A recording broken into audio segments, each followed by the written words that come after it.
po kayong mahagi ng mundo.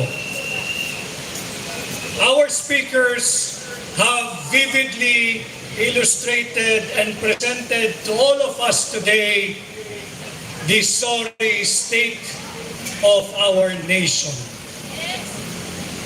Here in Hakbang ng Maisog, we demand for transparency, accountability, peace, and security.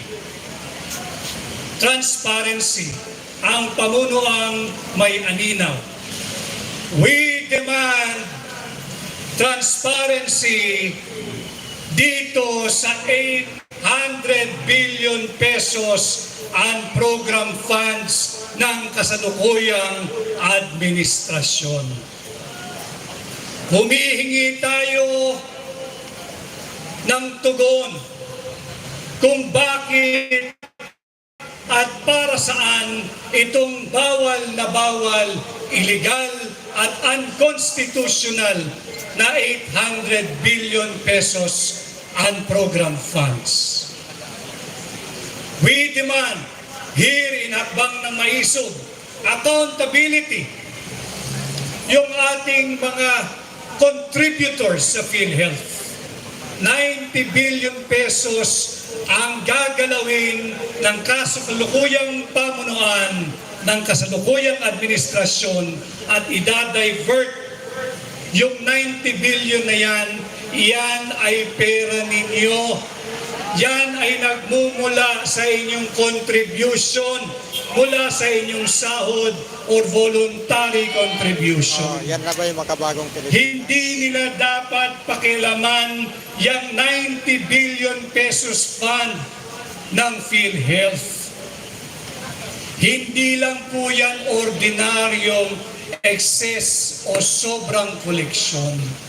Malinaw sa Universal Healthcare Law na yung sobrang pera ng PhilHealth ay gagamitin pabalik sa benepisyo ng lahat ng miyembro nito, whether you are a direct contributor or an indirect contributor.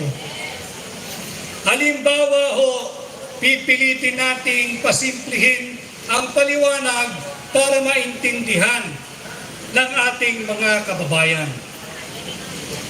Halimbawa, ang inyong contribution kada buwan ay 10 piso.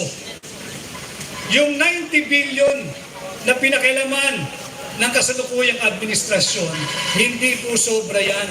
Dahil ang mandato ng PhilHealth ay gamitin yan para sa benepisyo ng mga miyembro. Yung 10 pisong contribution ho ninyo, kung ginamit yung 90 billion na yan pabalik sa inyo, maaaring mabawasan ng 2 piso, ng 3 piso, at hindi na 10 piso ang inyong buwanang contribution, kundi 8 piso o 7 piso na lamang. Kaya hindi nila dapat gawin yan, hindi nila dapat pakilaman yan, dahil hindi nila pera yan. Ganon din ang coverage ng mga sakit. Yung 90 billion na yan, dapat yan ay gamitin bilang karagdagang amount doon sa nakatakda for every sickness na covered ng PhilHealth. Halimbawa, yung dialysis.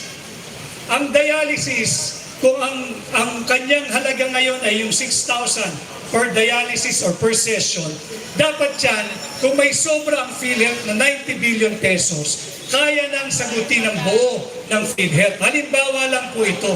Ganon din dapat sa ibang sakit o karamdaman na covered ng PhilHealth. Kaya hindi nila dapat kunin yung 90 billion pesos na yan at i-divert dahil yan ay technical malversation.